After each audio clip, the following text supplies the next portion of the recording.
Hey everyone, so welcome to another episode of Fishing Rod. So it's day 4 of Carl and Alex's Canada's adventure, right? Yep. And we've done 2 days of sturgeon fishing, which they've accomplished by catching quite a few fish. And today, for the rest of the trip, what we're going to try to do is catch a few salmon around Chilliwack. As you can see, the rain's been coming down pretty hard, which is pretty typical for late October, or from throughout the whole October can be pretty rainy.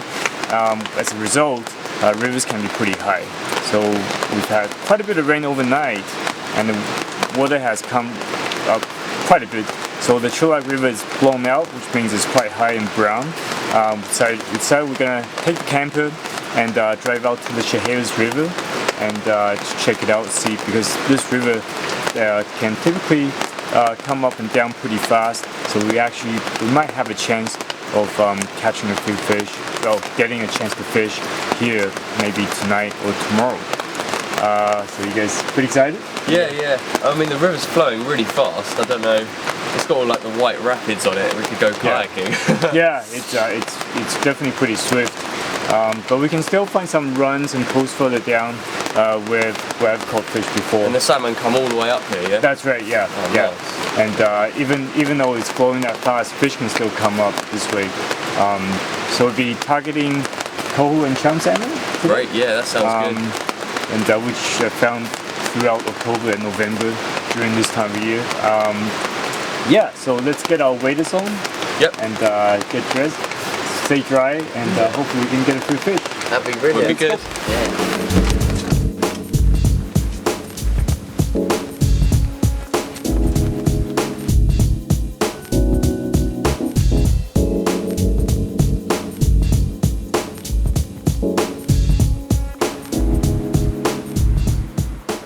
Okay, so thanks for bringing us to the river. You're welcome. Notice you're using what you call a level one, right? Yeah, it's a level 1 reel, or bait casting reel. Quite different to what you usually use, right? Yeah, we'd be using like a spinning reel for most of our fishing. Yeah, so most of the time we're using a spinning reel. The reason we're using a bait casting reel is that, as you can see, the river is moving pretty fast, and we're flow fishing today. So if you're flow fishing, the flow is going to be drifting down the river, and you need to be constantly feeding line out as the flow drifts down. And the best way to do this is with the level 1 reel, so you can actually feed the line out fully smoothly. Whereas if you're using a spinning reel, you have to open the bill, constantly let the line out, and when you get a bite, you got to flip the bill back and then set the hook. So it's a bit of a delay and it's a bit of a hassle, right? Yeah. With this, if you cast out like that and just let it free spool, and the line will go out. As the flow goes down, you pull the line out from the reel. And when you get a bite, just put your thumb on the reel, set the hook, and then the fish will be on. And are you trying to make the float move at the same speed as the Pretty much, river? yeah. So it needs to be freely drifting down the river. Yeah. So it needs to be going at the same speed with the river. So you can see it's pretty fast for the out, pretty slow for the in. Yeah. You kind of want to fish in that boundary between the fast and slow, and that's where that's where the salmon are moving along. So they wouldn't be swimming upstream in the fast water, because that would make them spend too much energy. Get quite tired. Yeah, exactly, right. So, okay, so the next thing is this float depth here. So you can see the river depth is about maybe 4 feet. Yeah, maybe. Yeah. So what you want to do is you want to have your float depth, which is from the hook to the float, a little shorter than the actual river depth. Oh, so you don't snag on the bottom. So you don't snag on the bottom. Because salmon, when they come up, what they do is they actually look up a little bit. Okay. So they'll come up and grab the bait instead of looking straight forward. So as long as you, a lot of times people make the mistake of having that float depth too deep.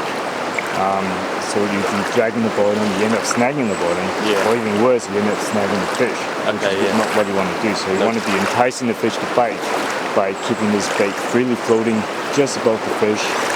That's how the fish are biting. So the bait that we're using today, it's a salmon roe, just pieces of salmon roe put on the hook. And the reason we're using that is because these fish are not really feeding, they're not feeding by hunger, they're actually feeding by aggression. So they see salmon eggs drifting down, they want to eat that because that's other salmon's offspring. Yeah. So it's competition, right? You want to destroy other salmon's offspring and which gives your offspring a better chance to survive. Okay. So that's what we'll be using. So salmon roe comes in big chunks like that, and you just want to cut a small piece of it.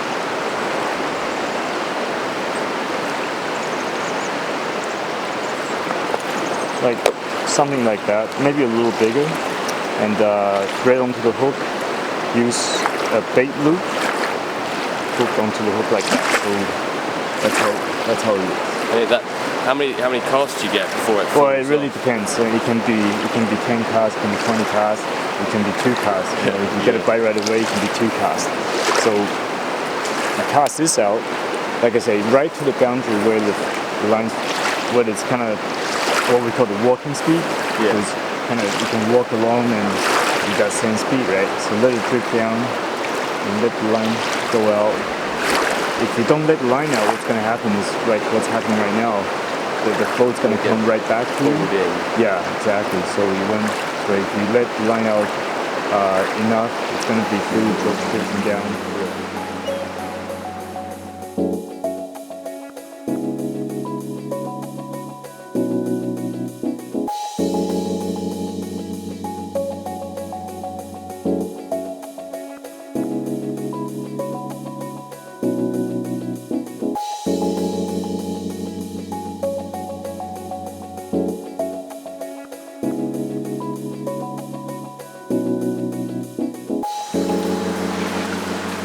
Oh, don't film that. Oops. I did say I was just getting the hang of it.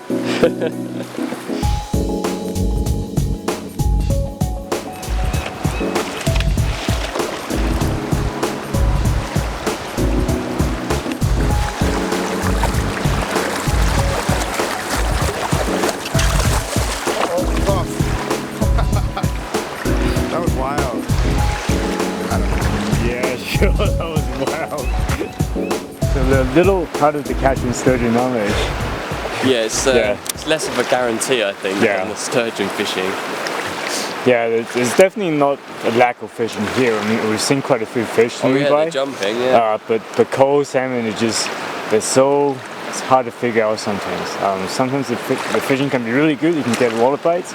Some other time, like now, you know, the fish are swimming by, they're just not getting any bites at all. So it's quite baffling a little times. Although I am just getting used to it, so maybe it's due to my... Well, I was fishing too, so I wasn't getting bites, so it wasn't just you.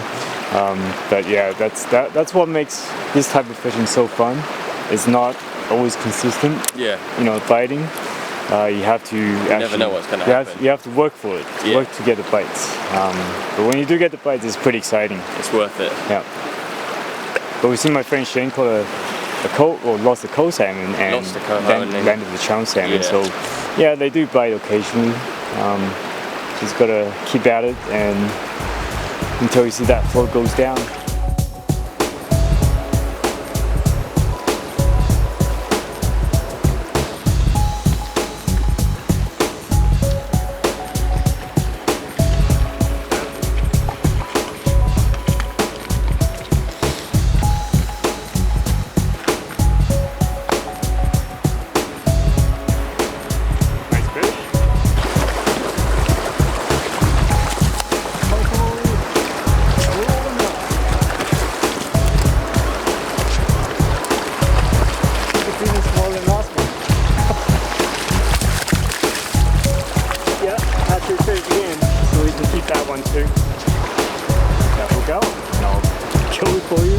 Back to fishing track number 3. Fearless? Nice. Two nice, of them. Yeah. Well, I didn't catch them. Oh. Yeah, my friend Shane did. So he caught them pretty much one after the other one. Seems like there's a school of fish coming by, and that's usually what happens. You can get them right away. So these are hatchery coho salmon. Okay. So in the Chilliwack area, in the Fraser Valley area, you can only keep hatchery coho salmon. And what I mean by that is these hatchery coho salmon are missing the adipose fin. Okay, yeah. So when these guys are little, when they're juveniles in the hatchery, the adipose fins are snipped off before they're released into the ocean. So that's how you can tell the difference between your hatchery salmon hatchery coho salmon and the wild coho salmon. But the wild ones you have to release. That's right. So the wild one you have to release. So the point is that we have to protect the wild ones and still providing fishing opportunities for for people to catch fish and enjoy the taking home for dinner, right? So these fish, they're very silver. That's exactly what we're going for. They're beautiful fish and they're great eating fish as well. And you can keep 4 of these a day. In a day, okay. So I've got to catch one first. You got to work on that. So it seems like there's fish coming. So yeah, they're coming up. Let's get back to it. I think we better move down a little bit. I think that seems like that's where the fish are. Okay. And try that. Okay. I'm give it a go. I'm gonna bleed these fish and you get back to fishing. Super. Okay.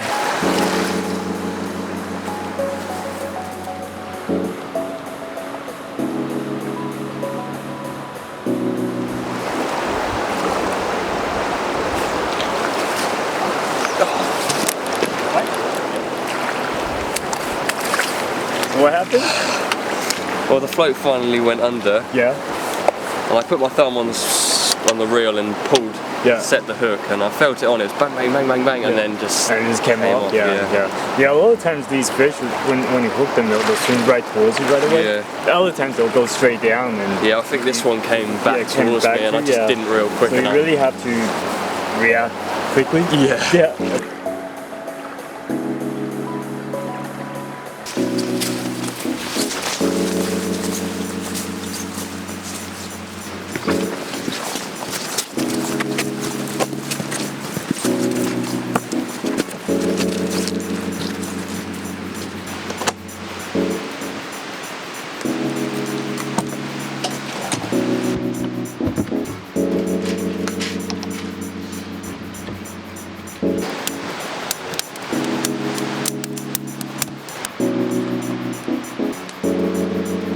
Whoa, that's fine.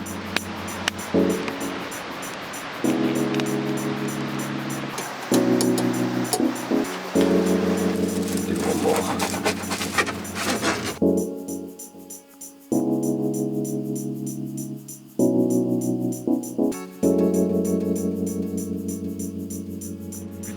See you in the morning.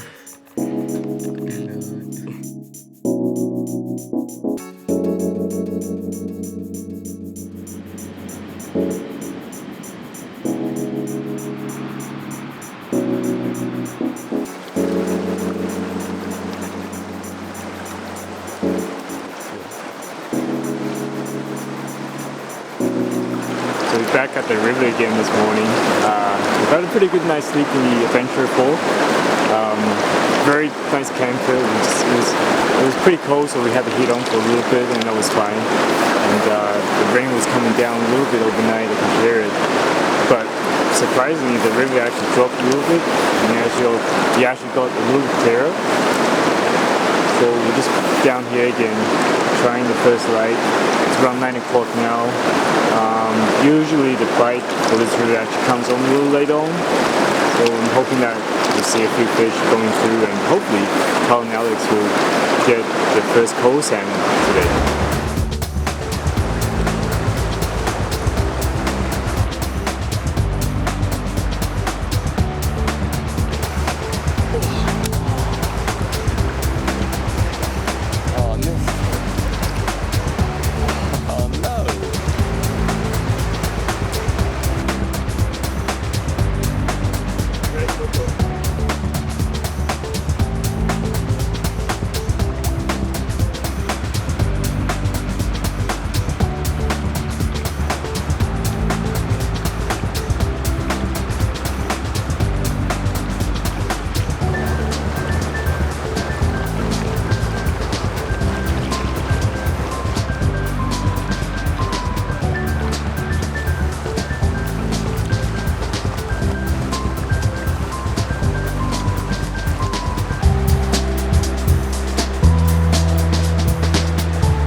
Lost another one. I know, now I've lost 3. 3. Oh well.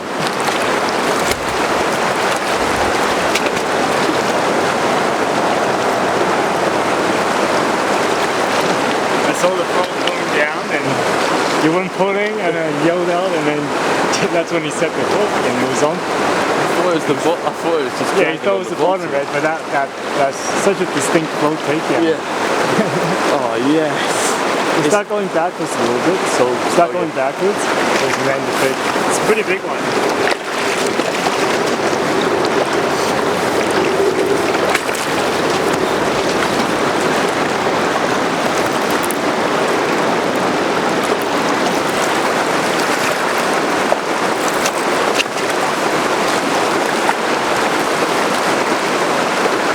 All the way into the shallow fish.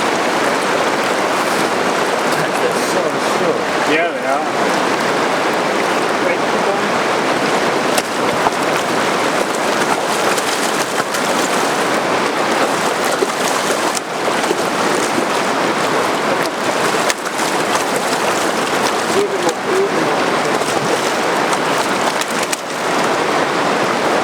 Got it.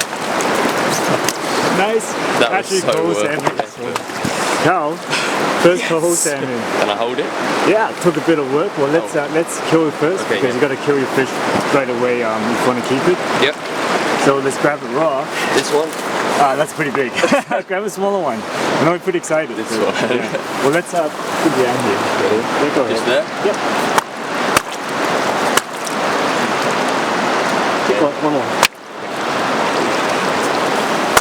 Like that. Yeah.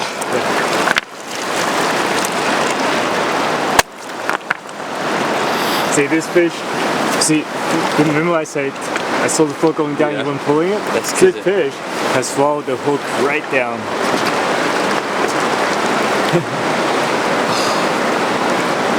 Yeah, it wasn't getting away. That's great. Awesome job. That was worth all of that time waiting. Thank you so much, you're Rodney. welcome. Yeah. We finally caught one.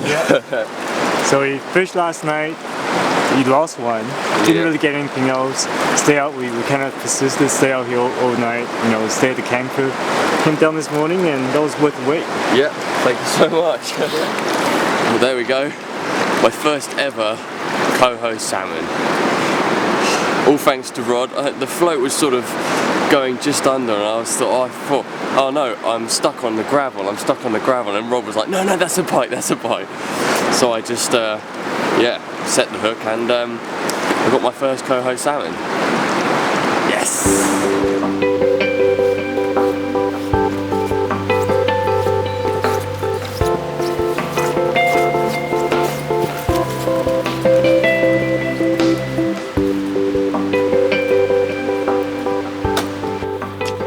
Alright, Carl, Alright, yep. that was a good morning. Certainly is, and this is the proof of the pudding. Yeah, when I got up this morning, I was a little worried that the water would be pretty dirty. Yeah. So I actually got out in the dark, had my headlamp on, went down there to check the water. I was quite surprised to see it's really clear. Well, thanks for waking us up, bringing Yeah, us down. that's when I woke you up around 6:45, and we went for a hike. Found the spot where we were at yesterday was pretty crowded, so we went to a different spot. Yep. And but the bite didn't really come on at first light, right? No, we waited for a long time until we finally you hooked the fish. Yep. Right? And then once you switched to Alex, Alex hooked into a few fish, but he wasn't as lucky as me. He wasn't as lucky. Yeah, he lost them all.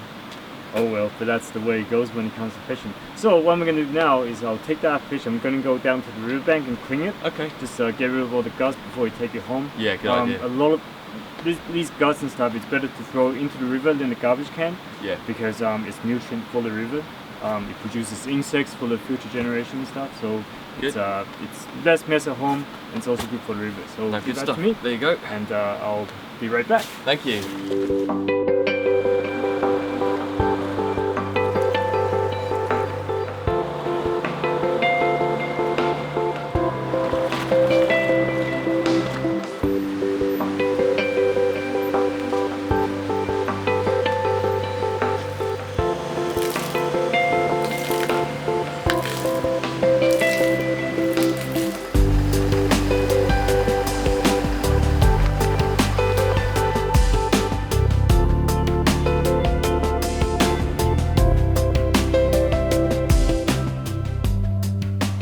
Many thanks to our sponsor Tours in Chilliwack for making this project possible.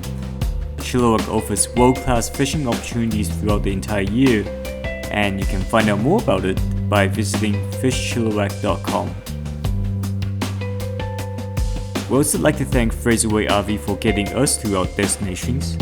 If you're coming to British Columbia and are looking for accommodation options, definitely check out their campus. For more information, please visit fraserway.com.